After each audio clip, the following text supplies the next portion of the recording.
Pessoal, estamos iniciando então essa nova série, uma expectativa muito grande de compreender de fato uma das questões que para Jesus era natural, automática, esse cuidado com aqueles que estão à margem, né, os rejeitados. E quando a gente ouve isso, a primeira coisa que vem na nossa mente é que os marginalizados e os rejeitados são aqueles que estão materialmente, economicamente, vivendo praticamente em falência, né? Se já não estão, aqueles que estão na rua, aqueles que estão com uma doença grave, aqueles que não têm dinheiro, não têm família, que vivem embaixo das pontes, as prostitutas, os alcoólatras, os drogados. E, na verdade, marginalizados na visão cristã é aqueles que estão à margem. E aqueles que estão à margem independe de situação financeira, independe de questão familiar, porque nós vemos, entendemos e já nos deparamos com pessoas ricas que estão à margem. E nós vamos, a partir de hoje, começar a ver todo esse cenário. Não só os enfermos, quanto os alcoólatras, quanto os endemoniados, mas aqueles que, mesmo em situação de riqueza, eles eram olhados como pessoas à margem, que não são comuns ao meio. Nós vamos ver líderes religiosos que estavam à margem, líderes de sinagoga que eram olhados pelas pessoas à margem.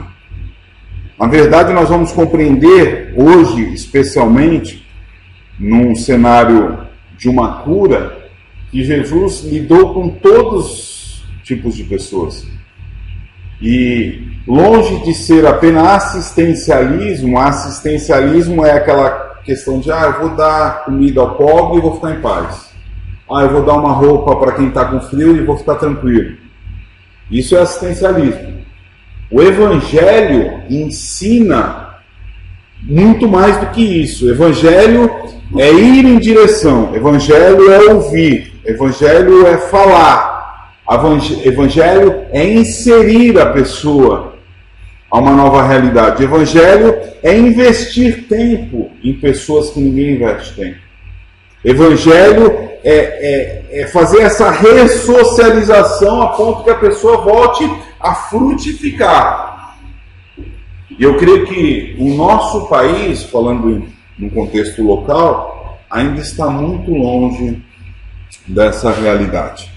Para a gente começar a pensar um pouquinho sobre isso, há um anseio natural e emergente de inclusão. Você ouve essa palavra, inclusão social, né?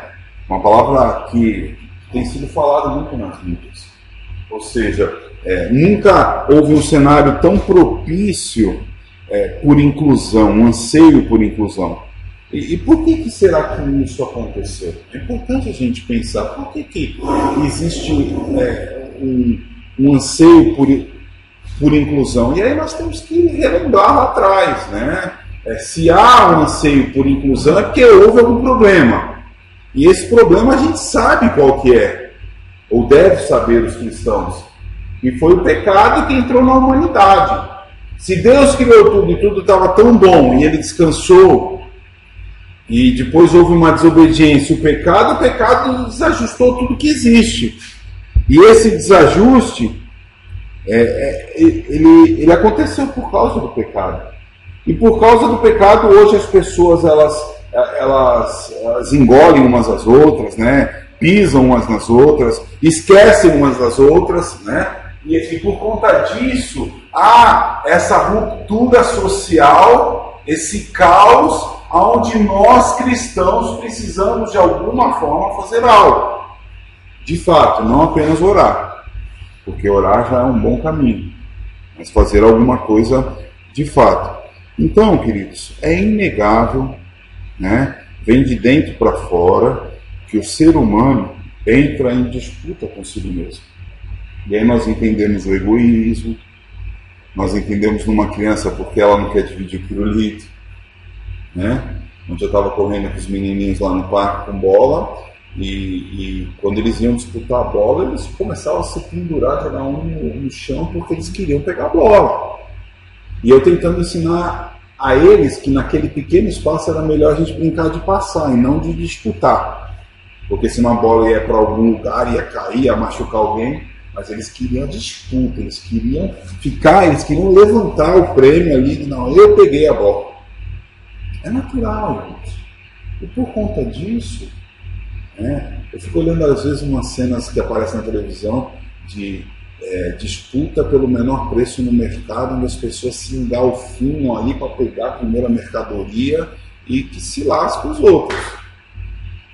Né? Uma cena me chamou a atenção um mês atrás, quando a gente saiu aqui da igreja um domingo, e eu peguei ali a Fernão Dias para ir para a chácara, e estava tudo parado, e quando eu me deparei ali no entroncamento da Fernão Dias para Dom Pedro, um caminhão virado. Engraçado que eu olhei no caminhão virado e olhei as pessoas no morro ali.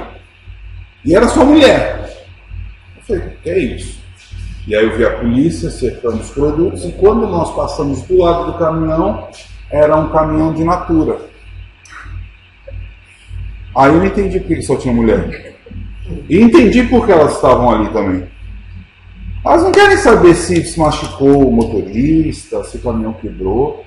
Elas querem um produto. E que tipo de produto elas querem? O produto fácil, que não precisa pagar, que eu posso tirar proveito. É esse cenário, irmãos, do coração do homem, do ser humano, que eu quero trabalhar. Por que as pessoas são assim? Por conta do pecado. O pecado deixa as pessoas assim. Portanto, quem são os marginalizados na época de Jesus, irmãos? Sociologicamente falando, o marginalizado é a pessoa não integrada. A pessoa que está à margem é uma pessoa que não está integrada. É uma pessoa que não tem participação significativa no meio. É a pessoa que fica no canto, que fica à margem, os rejeitados. Aqueles que são sem voz. Aqueles que não têm espaço. Sociologicamente, a gente entende marginalizado assim. No Antigo Testamento, pessoa ou grupo tida pela sociedade hebreia que não se enquadrava nos saudavelmente aptos eram descartados e ficavam à margem. Interessante isso. No Novo Testamento, eram aqueles que não faziam parte da linhagem real judaica. Interessante nós pensarmos que no Novo Testamento, os à margem, em particular, eram aqueles insignificantes, os desinteressantes, os desprezíveis, por razões, quer que sejam sociais, econômicas, culturais, políticas ou religiosas. Nos dias de hoje, quem são os que estão à margem nos dias de hoje? Quem são os excluídos? São as pessoas que economicamente, culturalmente e religiosamente, elas formam um subgrupo dentro do seu meio. Estar à margem não quer dizer só estar excluído financeiramente ou não ter a provisão. Estar à margem, eu me vejo como um evangélico à margem. Como um protestante, nem tanto. Mas como um discípulo de Cristo, eu me vejo então inserido dentro de um contexto. Olha que interessante pensar isso. Hoje a nossa sociedade vê o mundo evangélico como pessoas à margem, alienadas, pessoas que não pensam, pessoas que não vivem, pessoas doentes. As pessoas olham a gente assim.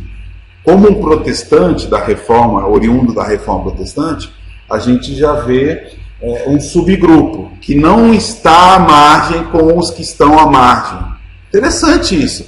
Se a reforma protestante veio para reformar os princípios e cuidar da sociedade, como Calvino em Genebra, por que o cristianismo e os protestantes de hoje não estão à margem com aqueles que precisam? Agora, como discípulo de Cristo, nós precisamos ir à margem e entender o contexto. Existe uma necessidade urgente dessa compreensão espiritual. Mas principalmente, irmãos, não é só espiritual, é humana. A gente precisa entender essa miséria humana. O que eu posso fazer além? O que eu posso fazer de diferente? Não tem mais, irmãos, como eu ver uma pessoa à rua e achar normal. Eu não posso parar num farol com o carro e ficar nervoso com uma pessoa que está pedindo. Porque eles estão à margem, ultrapassam os limites do amor. Eu não posso xingar, eu tenho que de alguma forma ao menos ser cordial. Se eu não posso estender a algo, eu sei que muitos estão ali querendo tirar proveito de R$1, de R$2, né? Querendo comprar bebida ou droga. Mas existe um problema por trás disso. Eu gostei muito dessa figurinha que diz que a pessoa oferece a Jesus, né? É tudo que eu tenho. E Jesus diz, é tudo que eu quero. Eu acho que isso ilustra muito bem esse sentimento que deve nascer por ter sido amado. E aí vocês entendem por que na liturgia eu coloquei os 2 versículos. Se Deus amou o mundo e deu Jesus por nós, em 1 João 3,16, João nos incentiva a amar o próximo. E só ama quem tem coração, irmãos. Quem não tem coração não ama. Eu lembro que uma vez eu disciplinei a Gabi, ela falou assim, pai, você não tem coração. Você está brigando comigo, você não tem coração, tentando me sensibilizar. Pelo lado inverso, ao contrário, né? Ela precisava ser corrigida. Mas essa ideia do coração tem muito a ver, irmãos, com essa série. Irmãos, é interessante a gente pensar. Eu estava tomando café com a Dani essa semana cedinho em casa. Eu falei, irmão, irmã. Eu falei, amor, você parou para pensar que Jesus foi rejeitado pelos seus? Jesus ficou à margem do seu próprio povo. Eu quero, se Deus permitir, encerrar essa série com esse texto, onde Jesus chega aos seus e os seus o desprezam. O que é isso, irmãos? Quem desprezaria Jesus em sã consciência? Eu acredito que até os ateus e das filosofias sem fim nesse mundo gostaria de passar um tempo com Jesus, para entender quem é esse Jesus. Porque antes dele tem algo e depois dele tem algo. Ele marcou, ele dividiu a história. Mas ele, segundo o relato de João, veio para o que era seu e os seus não o receberam. E o povo dito evangélico não compreende, de fato, o que é isto até os dias de hoje. Eu acredito que se Jesus viesse para o povo dele hoje, o povo dele desprezaria, porque ele seria duro, ele iria falar a verdade. A gente, não, mas quem é você para falar isso para mim? E aí, irmãos, o que me chama mais atenção é que, em vez do povo de Deus fazer o que deve ser feito, eles vivem um outro evangelho. E esse outro quadrinho relata isso, olha só. Olha que é esse o nosso esforço inicial para nós entendermos o contexto. Jesus está voltando, dizendo, não foi assim que eu ensinei para eles fazerem. O que esse povo dito evangélico está fazendo? Marcha para Jesus. Gritando para os sem vozes que a verdadeira voz é um cristianismo meio esquizofrênico, porque Jesus ele não iria para a marcha para gritar. Jesus iria para a marcha para amar aqueles que estão ali. Porque quem conhece a Marcha para Jesus sabe que ela nasceu, essa marcha, porque o movimento LGBT iniciou uma marcha para serem vistos e ouvidos. E aí nasce a Marcha para Jesus, para dizer, não, se eles marcham por uma causa, nós vamos marchar pela nossa causa. Agora, qual que é a causa que nós devemos marchar? É de amor e cuidado pelos sem causa, até por eles. Agora, quem está disposto a amar uma pessoa desse movimento e cuidar e reinserir e mostrar o caminho? Não adianta gritar que existe um outro caminho, porque na verdade não é por grito. É estranho. Eu achei muito legal esse quadro que relata muito bem que existe um erro, uma leitura, né? Um erro de leitura do mundo de hoje. E aí, irmãos, nós vamos compreender que os que estão à margem, e aí nós vamos basear nossa série no Evangelho de Lucas, que é um dos 3 evangelhos sinóticos, e mais o Evangelho de João, que é o que mais dá ênfase às pessoas que estão à margem.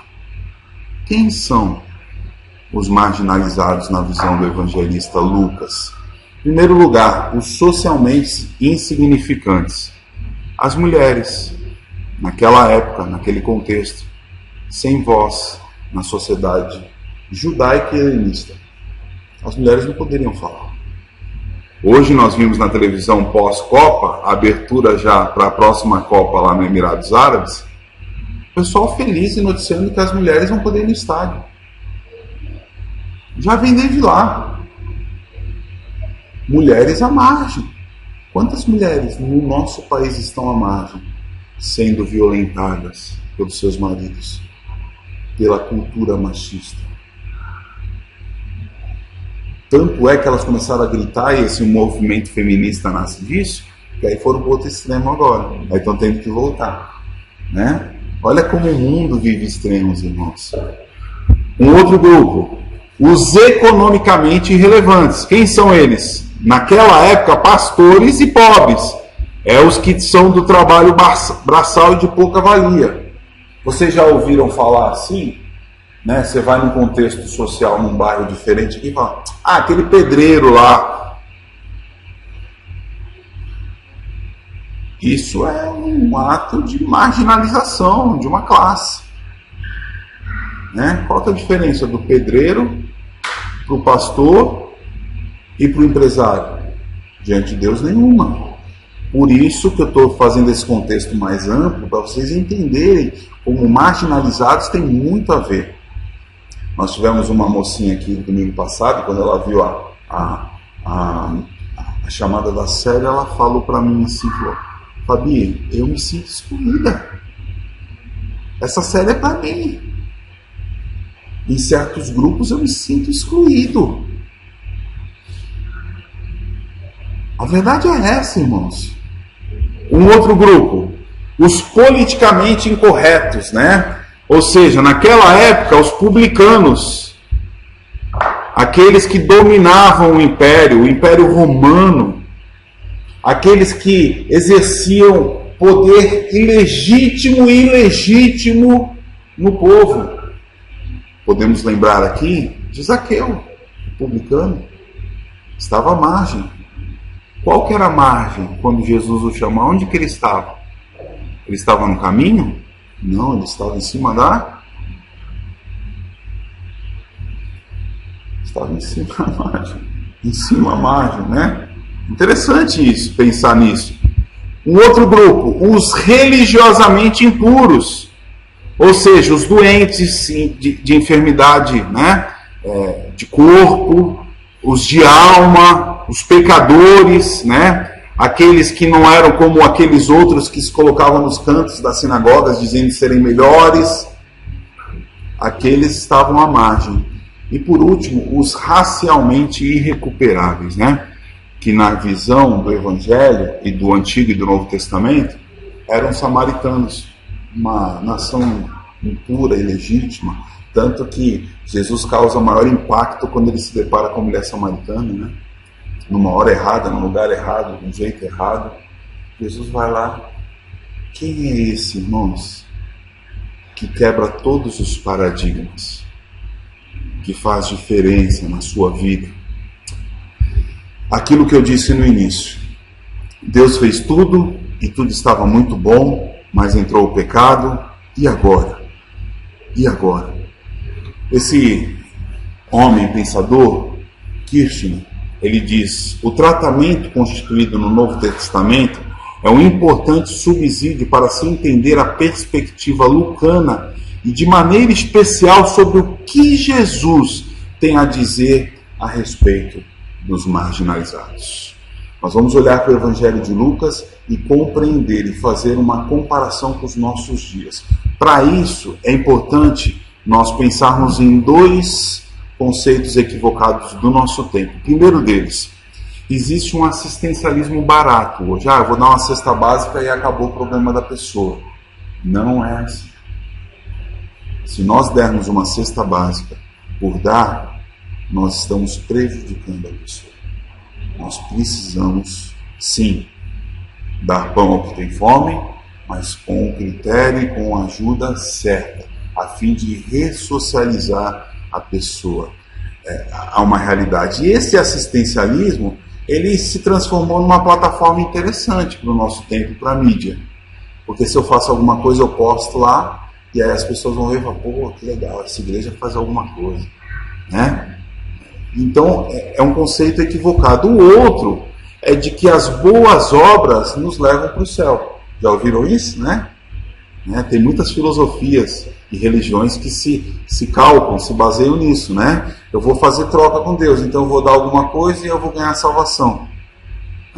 Não existe, não é assim.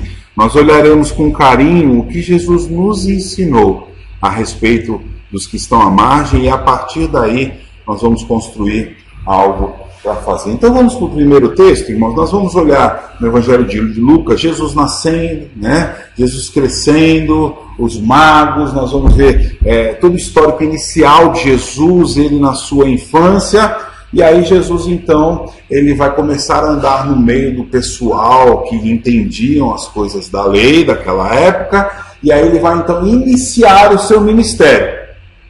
Ao iniciar o ministério, Jesus ele começa a chamar os seus e vai para uma montanha onde ele proferiu os seus primeiros ensinamentos, que é o Sermão do Monte ou o Sermão da Montanha.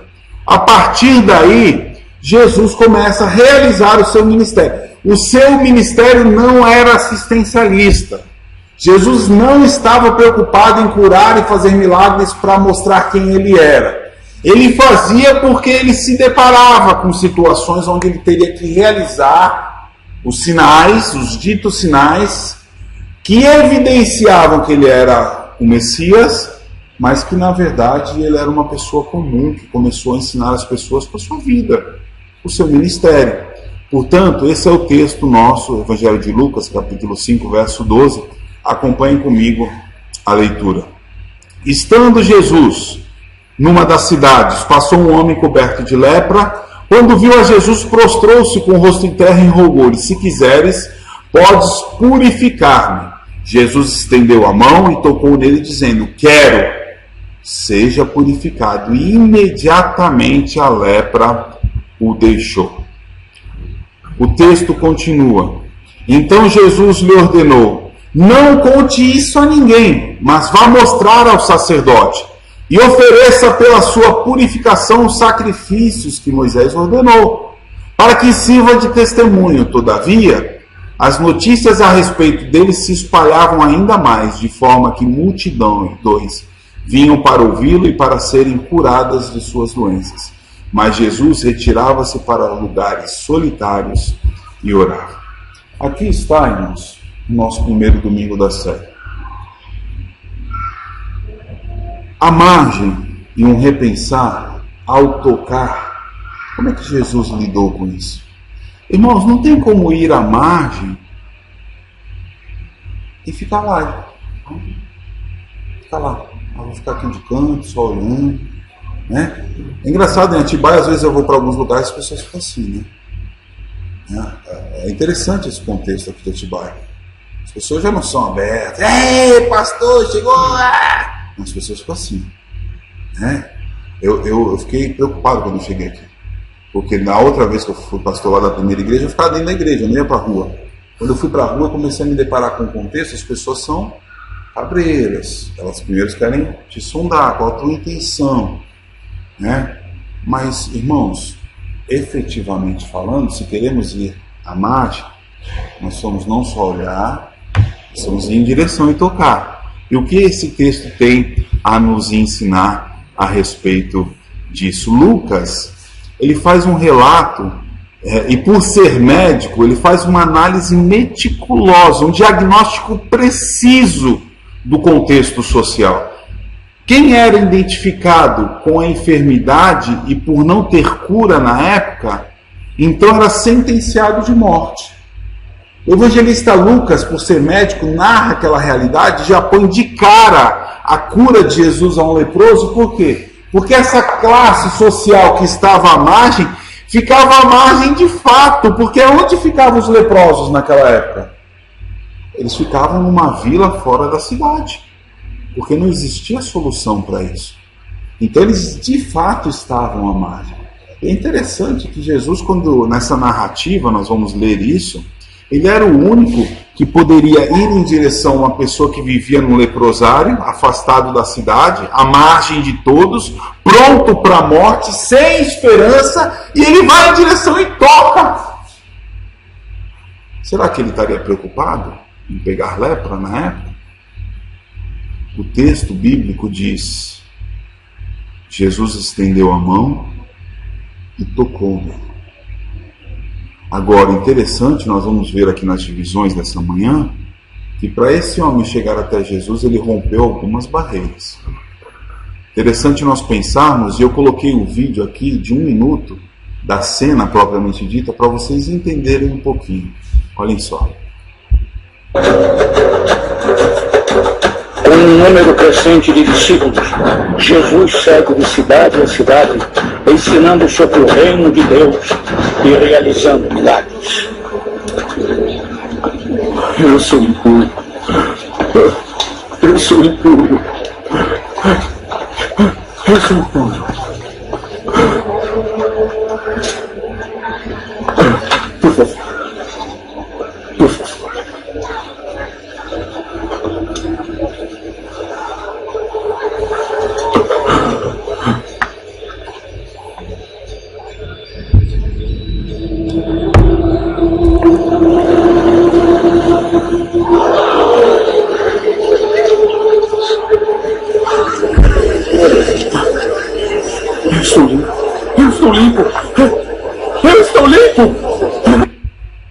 Eu sou impuro, eu sou impuro, eu estou limpo, eu estou limpo. Irmãos, Jesus não realizou outras curas que ele só pediu para a pessoa levantar e ir embora? Vá em paz? A minha pergunta é, por que Jesus tocou? Por que Jesus toca? Jesus toca para quebrar paradigma. Jesus não precisava tocar. Era só falar, está curado, vai. Como ele fez. Mas essa foto relata o contexto, como as pessoas estavam de olho ao ministério de Jesus. Jesus, portanto, estendeu a mão e tocou. E ele tocou nesse homem que era cometido de uma doença grave. Dentro do seu contexto social, o leproso não podia frequentar a sinagoga, o leproso não podia ir para as festas judaicas, o leproso ele não podia ir ao templo, ele não podia conviver com a sua família, ele ficava isolado, era uma causa perdida, um problema sem solução.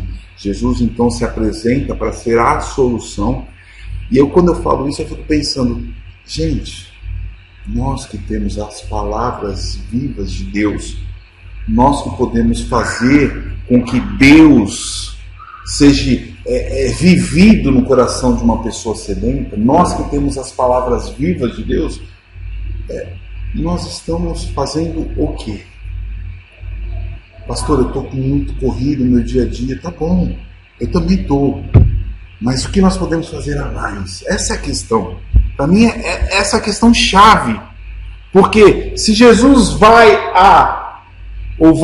em direção ao marginalizado, no seu caminho, ele está a caminho, irmãos. Ele está no caminho, ele está no dia a dia.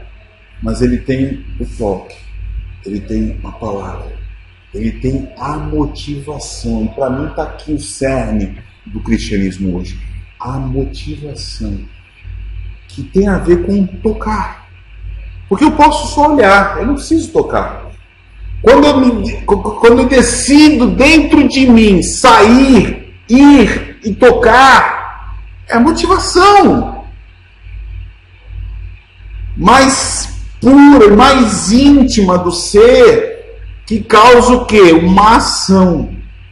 Jesus, então, ele vai aqui, e Lucas nos leva a entender que é o amor que nos impulsiona a ir à margem e levar esperança. Eu vou repetir, irmãos. É o amor que nós lemos lá no início do culto, nos 2 textos. É o amor que nos impulsiona a ir à margem e levar esperança. Esse homem aqui da foto não podia andar em lugares públicos e possivelmente ele iria morrer. Mas ele rompe algumas barreiras, ele está à margem, está à parte, marginalizado literalmente no leprosário, e esse é o cenário da nossa passagem, e é o cenário onde nós vamos tirar lições, que em primeiro lugar, irmãos, Jesus nos ensina nessa passagem, que os que estão à margem têm muito a nos ensinar a viver em humildade. Eu não consigo olhar um template desse de fundo aí de uma pessoa à margem na rua, uma via, e eu não consigo não me compadecer. Ao menos me compadecer. Como eu já me compadeci muitas vezes, nos meus 42 anos. Muitas vezes eu me acovardei e deixei lá. Como a gente deixa um saco de pipoca no chão. E isso nos faz um contraponto dentro de nós que, gente, quem somos nós? Quem somos nós? O primeiro versículo diz assim: estando Jesus numa das cidades, passou um homem coberto de lepra. Quando viu a Jesus, prostrou-se com o rosto em terra e rogou-lhe: se quiseres, Senhor, podes purificar. E é interessante a gente olhar para esse primeiro cenário, e a primeira atitude desse homem é de prostração. Ele se curva. E só se curva diante de alguma coisa ou de alguém quem entende quem é e a sua posição. Interessante nós pensarmos que esse homem se rende inteiramente àquele que poderia resolver o seu problema. Ele sabia que Jesus, e é isso que faz com que ele saia lá da vila do leprosário e vá à cidade, porque ele sabe que só Jesus poderia solucionar o seu problema. E ele não chegando dizendo que tem direito, né? Hoje em dia é assim, não, porque eu tenho direito, senão eu te processo. Hoje em dia é assim. Se você não me atender direito no banco, eu vou te processar, eu vou processar o banco. Eu vou conversar com o gerente. Eu tenho direito. A vida hoje é assim. Aquele homem chega e se prostra. E aí nos traz a lição de humildade. É importante nós pensarmos que ele se prostra, ele adora, ele suplica, ele clama, ele roga, mesmo sabendo que Jesus tem todo o poder, basta uma palavra para Jesus, ou de Jesus. Mas esse homem se curva e diz: se tu quiseres. Quando eu leio esse termo, eu lembro da oração do Pai Nosso, né? Não seja feita a minha vontade, mas a tua. Esse homem fala: se tu quiseres. Porque, Senhor, é se tu quiseres mesmo, de fato. né? Aí eu lembro de Pedro, do domingo passado: Senhor, para onde nós iremos se só Tu tens as palavras de vida? É o coração humilde que aflora diante de um cenário qualquer. Portanto, em primeiro lugar, irmãos, a lição de humildade. Em segundo lugar, os que estão à margem nos ensinam que são alvos da graça. O texto diz aqui: Jesus estendeu a mão e tocou, dizendo: quero sim. Se tu quiser, não, eu quero, claro que eu quero, filho. Jesus olhou todo o contexto, ele saiu de lá, ele veio até aqui, ele se esforçou, ele lutou, ele brigou. As coisas não caem do céu.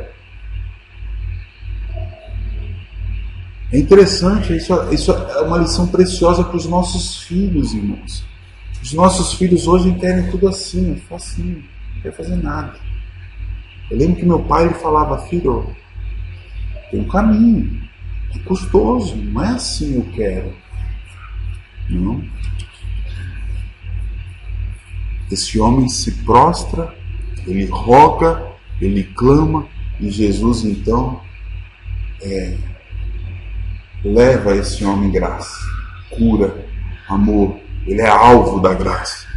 Interessante pensar, irmãos, que Jesus sabe que esse homem, além da lepra, sofria algo pior. A lepra emocional, irmãos. A rejeição pública. Vocês viram no vídeo como é que as pessoas olharam ele chegando? E como é que ele se sentia? Eu sou impuro. Ele gritava: eu sou impuro. É a pior, sei lá, contexto de enfermidade é emocional. Onde as pessoas elas não lidam com elas mesmas, elas têm doenças na alma, no seu sentir, no seu pensar. E todos nós temos isso em parte. Todos nós lá em Gênesis 3 caímos. Todos nós nos sentimos carentes. Todos nós nos sentimos imperfeitos. Todos nós nos sentimos à margem em alguma situação da vida, em algum contexto. Todos nós. Portanto, o puro, olha só, o puro purifica a impureza do impuro. Fantástico isso, né? Jesus, o puro, purifica a impureza do impuro. A lepra do desprezo, da solidão. Este homem não sabia o que era um abraço. Pensou, irmão? Você não poder ser abraçado. Você está à margem de tudo e de todos. Quão bom é um abraço. Quão bem faz um abraço. Quão bem faz um sorriso. Jesus quer curar as emoções desse homem. Por isso ele estende a sua mão e o toca. Jesus quer mudar o seu mundo interior. Ele quer balizar a sua vida e centrar o seu caminho. Jesus quer ressocializar esse homem. Quer trazer uma nova realidade. Jesus se compadeceu desse homem e Jesus se compadece de mim e de você. Qual que é, né, o seu sentimento hoje? Como é que você chega aqui hoje? O que você sente? Qual tem sido a grande situação da sua vida que lhe traz pesar, lhe deixa mal, lhe deixa cabisbaixo, quieto, depressivo, sem saída? Todos nós temos as nossas. Quais são as nossas preocupações, né? Jesus se interessa por você, por mim. Jesus se interessou por ele e nos traz essas lindas e preciosas lições. Primeiro, humildade, sempre. Depois, nós somos alvos, todos nós, da graça. É interessante, irmãos, essa ideia de poder e graça. Porque Jesus diz: eu quero, sim. Eu quero te alcançar com graça. E é interessante essa palavrinha quero no original, porque isso demonstra o quê? Poder que ele tinha.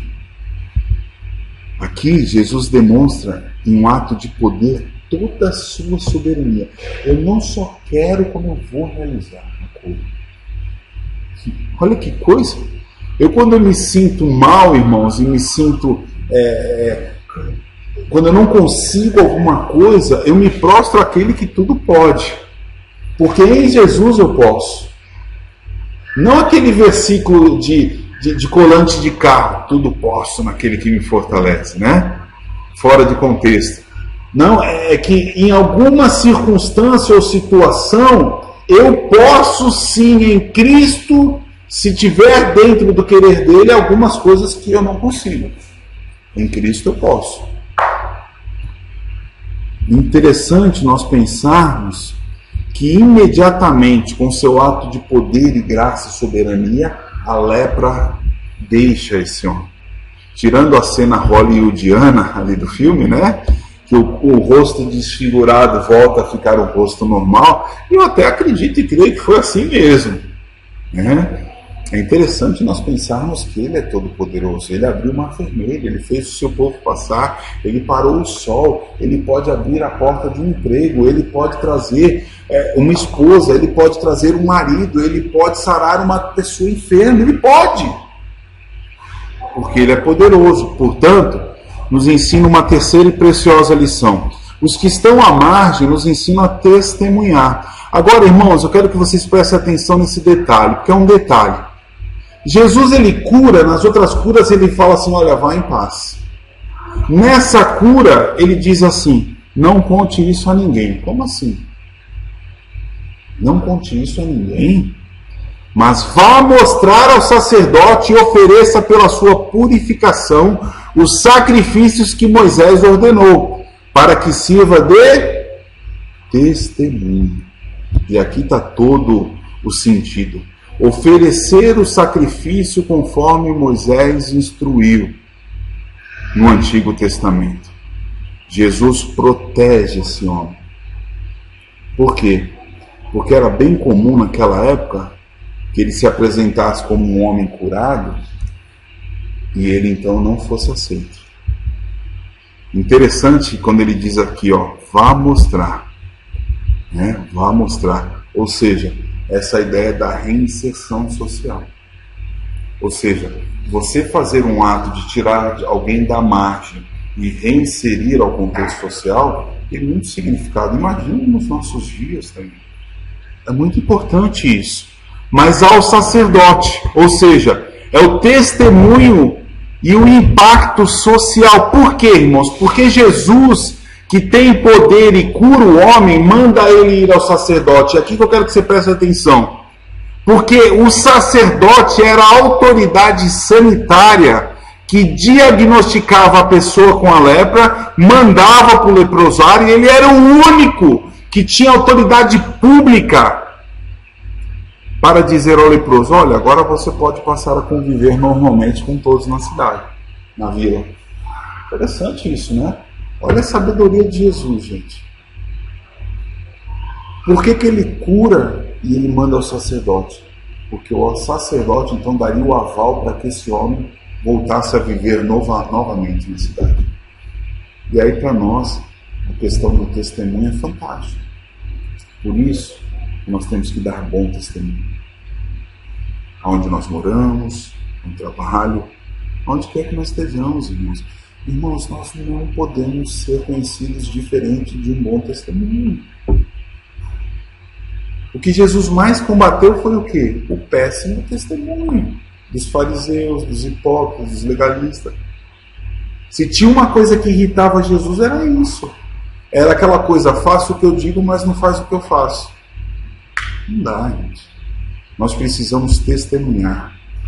Quarto lugar, os que estão à margem, depois de testemunhar, nos ensinam a impactar o contexto onde nós vivemos. Ou nós damos um bom testemunho e somos sal e luz, sejamos sal e luz, para que isso então impacte, ou nós vamos fazer um desserviço para o Evangelho, que é o que acontece hoje no evangelicalismo brasileiro. É um péssimo testemunho. Eu não quero ser como esses evangélicos. Então, irmãos, impactar tem a ver com o quê? Com fazer diferença. Olha só, então Jesus lhe ordenou, não conte isso a ninguém. Todavia as notícias a respeito dele se espalhavam ainda mais, de forma que as multidões vinham para ouvi-lo e para serem curadas de suas doenças. Jesus, onde ele ia, as pessoas vinham. Não era só porque ele era Jesus, mas porque o testemunho dele era fascinante, era impactante. Aí nós somos conhecidos como uma pessoa que as pessoas têm prazer de estar, ou como uma pessoa que ninguém quer estar ao lado. Isso é muito forte, irmãos. Eu, durante muitos anos da minha vida, não queria estar perto de ninguém.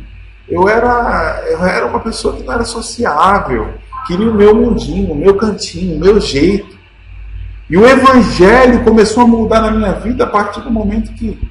Né? Eu lembro ontem das crianças correndo comigo lá ontem. Se fosse há uns anos atrás, eu ia falar, galera, vai lá com seu pai, tchau.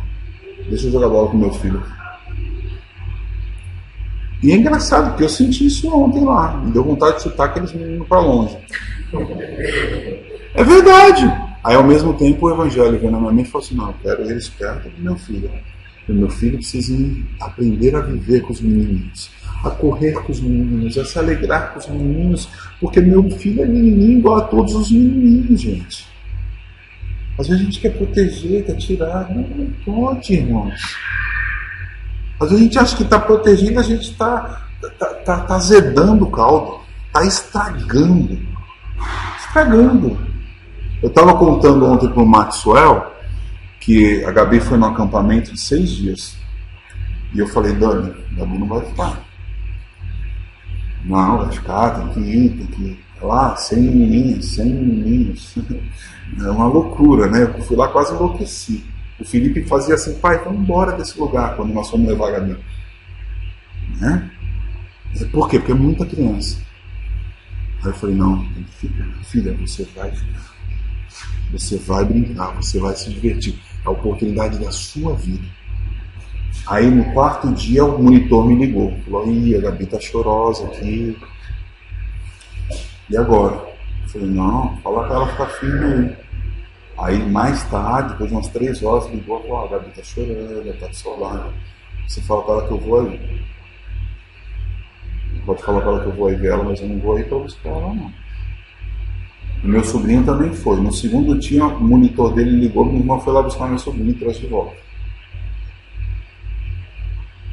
No 3º foi a minha filha. Eu fui lá, sentei com ela, ela chorou, me abraçou. E aí eu mostrei para ela o porquê que ela tinha que ficar lá. E quais eram as oportunidades dela. Agora, vocês acham que meu coração não balançou de trazer ela de volta? Balançou. Vai ficar, filho. Não, papai. E se você não ficar, aquilo que você pediu do aniversário também você não vai ter. Falei assim mesmo. Ah, tá ameaçando? Não, tô ensinando ela a viver. Que se por outra coisa que ela quer, ela não vai sentir falta, por que para essa ela tá sentindo falta? Ela fez assim, irmão, sem brincadeira. Limpou o WhatsApp e fez, tá bom, pai, eu vou ficar. É isso aí, filho, vai lá. E ficou. E foi fantástico, irmãos. Lindo de ver. Experiência inigualável. Mas nós temos, às vezes, né, aquele jeito de, não, vem cá. Irmãos, nós temos que impactar, nós temos que fazer a começar dentro de casa, impactar os nossos filhos. Irmãos, o que o pássaro faz? Eu vi um documentário essa semana, eu vou contar uma experiência, vou alongar, depois o Osés vai tirar sarro de mim que eu prego muito, né? Uma ave na Patagônia, esqueci o nome dela agora. Tem os filhotes, ela vai comendo os peixinhos, o caldo. O que a ave faz quando o filhote está preparado? Ó, do ninho. Ó. Aí no primeiro voo, a mãe vai junto. No segundo, bau. Já era. Um ser irracional. E nós fazemos o quê? O oposto. Né? A minha irmã fala, Mateus, quando casar, ai meu Deus, eu vou morrer, ficar longe. Gente, isso não é normal. Desculpa. Não é normal, irmãos. O filho vai casar e ele tem que ficar longe. Porque é saudavelmente, emocionalmente bom que seja assim. Quando eu casei, eu quase morri, irmãos. Porque eu fui morar 3.000 quilômetros da minha mãe e do meu pai. Lá no norte do Mato Grosso. primeira igreja, no meio do mato, no meio dos índios. Eu e Dani sozinho, a gente chorava. A gente chorou os primeiros 2 meses. Eu e Dani sozinho, mas um ajudava o outro, né? Chorando, né? Porque fazia parte. E faz parte, gente. Aí agora, a minha irmã tá lá, grudada na minha mãe, não cortou o cordão umbilical até hoje, 45 anos. Tá lá, coladinha com o Gugu, né? Coladinha lá. Aí meu sobrinho tá como? Ah, pai, vem me buscar no acampamento, eu não consigo ficar longe. Nossa. E quando casava, eu falava, mãe, vem cá dormir comigo, perto do meu marido. Não tem como, irmão, não tem. É problema sério, vai dar problema sério. Porque aí é engraçado que Jesus, ele nos ensina até nisso também. Jesus, ele é o nosso socorro, ele está conosco, ele nos ensina, faz parte. Agora, me pergunta agora como pai, eu vou sofrer quando a Gabi casar? Claro, já sofro, só de olhar assim, já só de pensar. Eu sou igual a minha mãe, eu sou igualzinho a minha mãe, eu quero meus filhos, né? Só que, irmãos, eu lembro que eu peguei a Gabi parecia uma garrafa PET, assim, quando ela nasceu. Primeiro congresso missionário, lá na Palavra da Vida. A mensagem era, pais, se seus filhos tiverem um chamado para a obra, eu quero que vocês venham aqui na frente, eu vou orar por vocês, para que vocês não sejam pedra de tropeço para os seus filhos. Aí eu levei a Gabi assim, na minha mão tremia assim. Acho que ela até estava achando que eu estava chacoalhando ela na cabeça. Eu estava dizendo, Senhor, a minha filha é tua. Se o Senhor escolheu ela para a missão, para ir para o Afeganistão, para a sua, vai. Uma decisão que eu e Dani tomei. Eu olhei para ela, ela fez assim, bem, nós vamos lá na frente. Porque meu filho, a minha filha, eles devem impactar. Eles devem impactar. E aí, irmãos, eu quero te fazer pensar, e aqui já caminhando para o final, Jesus estava pregando, ensinando e não realizando milagres, muito mais do que um milagreiro. Jesus não era um milagreiro, ele estava realizando muito mais, ensinando as pessoas a inserir ao contexto social. Portanto, eu quero fazer você pensar que Jesus manda esse homem se calar e ele fala. Olha que interessante isso. Interessante pensar nisso. Naquele contexto, os impuros não podiam falar assim abertamente. E ele fala. Jesus nos comissiona a falar, a ir e a pregar, e nós nos calamos. Aquele homem não podia falar, e ele fala. Nós que podemos ir, anunciar, impactar, nós nos calamos.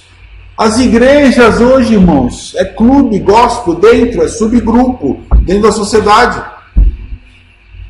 É muito mais fácil fazer a noite da pizza, a noite da banana, do que fazer um piquenique lá no meio do povo. Ter que brincar, correr com os moleques lá, né? Me puxando, tinha um lá que não me largava. Ele, tio, e agora? O que eu faço, tio? Aí eu falei uma hora lá pra ele, eu falei, cadê seu pai, meu?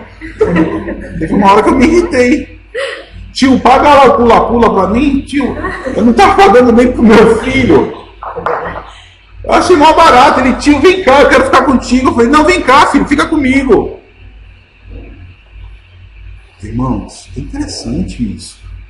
As pessoas estão carentes. Aí eu perguntei assim para ele, falei, com quem que você está aqui? Ele falou, estou com aquela moça lá que está com aquele bebê no colo. Eu falei, ela é o que tua? Ah, eu não sei, ela estava lá na rua, ela falou que vinha, eu vim com ela. Assim, da idade do meu filho, 4 anos. Eu vou ser bem sincero, a vontade que deu foi de pegar e trazer para minha casa. Mas eu não posso fazer isso. Porque eu fiquei pensando nas oportunidades que eu poderia gerar para esse menino.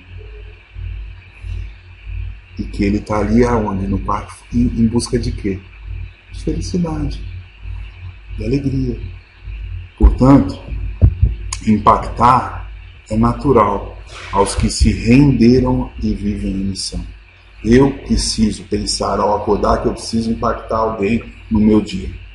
Eu não posso chegar só no meu trabalho e, bom dia aí, galera. E aí, galera, bom dia. Olha como é diferente. Tá animado hoje, hein, Fabiano? Não, porque eu tô aqui, eu tô feliz de estar com vocês aqui. Eu não sei se amanhã eu vou estar aqui. Eu posso ser mandado embora. Então, galera, vamos fazer desse dia o melhor dia. Igual jogo de futebol, né? Não é só motivação por motivação. É com sentido, é presença, é comunhão, estar aqui. Onde eu fiquei tão feliz de estar lá no parque. Falei, puxa, a gente precisa vir mais vezes aqui. Tão bom. E a gente fica tocado dentro de casa, com o olho no celular, com o dedo, né? A gente fica assim, e fica dentro, não sai para fora, não vive, não celebra. Vamos!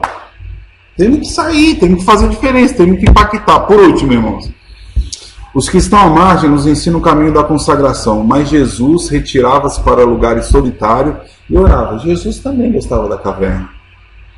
Jesus era homem como eu. A Dani fala, você parece um búfalo, gosta de ficar dentro da caverna, não sai. Eu falo, amor, pega as crianças, vai lá passear, vai lá, deixa eu quietinho aqui. Eu ficar quietinho só um pouquinho. Jesus, diante do seu ministério, ele também se retirava para ter um tempo a sós com Deus. Importante isso. Sem vida com Deus não existe vida para Deus. Irmãos, princípio pétreo do Evangelho. Sem vida com Deus, não existe vida para Deus. Se você não vive para Deus, não é um bom testemunho, não impacta ninguém, eu tenho certeza, não precisa nem me falar que você não tem vida com Deus. Você acha que tem vida com Deus.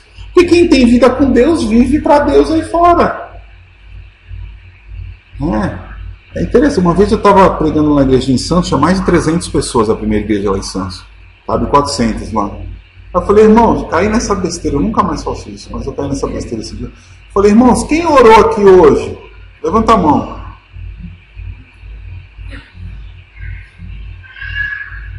Dois ou três senhorinhas lá. Quem orou essa semana aqui? Levanta a mão. É mais uns 7. Quem orou esse mês aqui? Quem não ora? Nossa, é assustador. Aí nessa mesma época eu caí na besteira de fazer isso numa reunião de presbitério. Só com pastores e presbíteros. Irmãos, olha, eu tenho temor diante de Deus. Não tem como. Não tem, irmãos. Porque eu acordei atrasado, não sei o quê. Irmãos, hoje eu acordei e coloquei os 4 na mesa lá, vamos tomar café. Filho, agradece o Papai do Céu por estarmos aqui. Não é só ali, por estarmos aqui à mesa. Eu não sei se daqui 15 anos minha filha vai voar. Ela não vai estar mais ali. Vamos agradecer. Irmãos, é como o ar que respira. Não é porque eu sou pastor, não, porque eu preciso disso, eu preciso. Senão não vivo, irmãos, eu não acordo, senão eu me deprimo, eu me conheço. Se eu não tiver vida com Deus, eu fico deprimido. E eu passei dos 40, é normal o homem que passa dos 40, 45, sofrer um pouquinho mais de depressão. Normal. Tem até estudos de escola dominical a respeito disso. Eu sou macho, eu sou feminino. Não tem essa, mas, né? Meu tio lá, um machão, não queria ir no neurologista fazer o preventivo da próstata, vai ter que arrancar a próstata agora, com 70 anos. Duríssimo. Eu já acompanhei 2 senhores com tirar câncer de próstata, tirar a próstata. É horroroso. Então a gente tem umas coisas assim que é estranho. O homem precisa aprender de novo na sua vida o que deve ser feito. Como a mulher também passar por isso. Portanto, irmãos, prioridade, consagração. Deus primeiro, pessoas depois. Não queira estar com pessoas se você não esteve com Deus. Não adianta. Primeiro Deus, depois pessoas. Prioridade. Retiro, né? Solitude, tempo a sós. Pastor, mas a mulher fica na minha orelha, ela não dá tempo, eu chego em casa e não consigo ficar. Se vira. É no caminho do trabalho, desliga tudo, tempo a sós com Deus. Centrar o coração, se acalmar. Eu quando estou muito nervoso, eu falo, Dani, deixa eu ficar quieto. Deixa eu centrar minhas emoções aqui.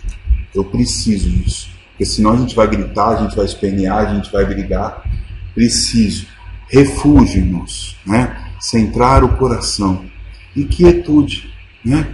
Sensibilidade para ouvir a voz do Mestre. Você não precisa ser monge para ir para o mosteiro.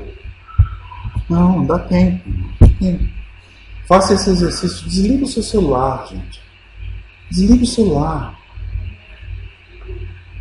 Eu fiz um desafio para um grupo de pastores que eu faço parte no WhatsApp, desligar o celular por um dia.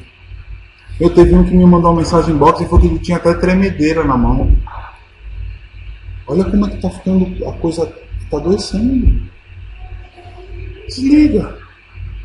Claro que hoje você vê Bíblia, você faz muita coisa no celular, vai no banco, né? Você não precisa ir mais no banco, faz tudo pelo... É bom, mas tem que ter tempo de estar a sós com Deus, ficar calminho. Tempo de brincar com o filho. Esses dias eu estava lá no celular e o Felipe baixou minha mão assim com força e falou: pai, brinca comigo. Depois vai crescer, né? Aí falar: não precisa mais para brincar comigo. Agora eu brinco com meus amigos. Né? Então, irmãos, terminando aqui, ó, humildade, alvos da graça, somos alvos do amor e da graça de Deus, para testemunhar, para impactar, para viver em consagração, para servir. Servir é isso aqui, ó. Na perspectiva dessa série, servir é isso aí. Tá, irmãos? É dar a mão ao pobre, dar a mão ao rico, dar a mão ao político, dar a mão. É ir em direção. É ir até a margem. A margem pode ser o gabinete da prefeitura. A margem pode ser o meio-fio. A margem pode ser a sala de casa. A margem pode ser qualquer lugar. Que o Senhor nos ajude. Vamos orar? Senhor, eu quero te agradecer, Pai, pelo privilégio de poder refletir sobre esse tema tão profundo. Esse tema, Pai, tão... Pai, não sei nem usar o adjetivo, tão difícil. É inspirador, mas nós precisamos de coragem, Pai, para fazer a diferença. Para fazer diferente. Nos ajude, Pai. Tenha misericórdia de nós. Que a Tua graça e o Teu amor nos alcance. Que a graça do Teu Filho Jesus nos ampare. E o poder sobrenatural do Espírito Santo do Senhor esteja sobre nós. Desde agora, para todos sempre. Amém. Irmãos, até domingo que vem, nesse mesmo horário, nesse mesmo canal, estaremos aqui para refletir um pouquinho mais numa outra faceta de como nós podemos repensar os que estão à margem. Deus abençoe, viu?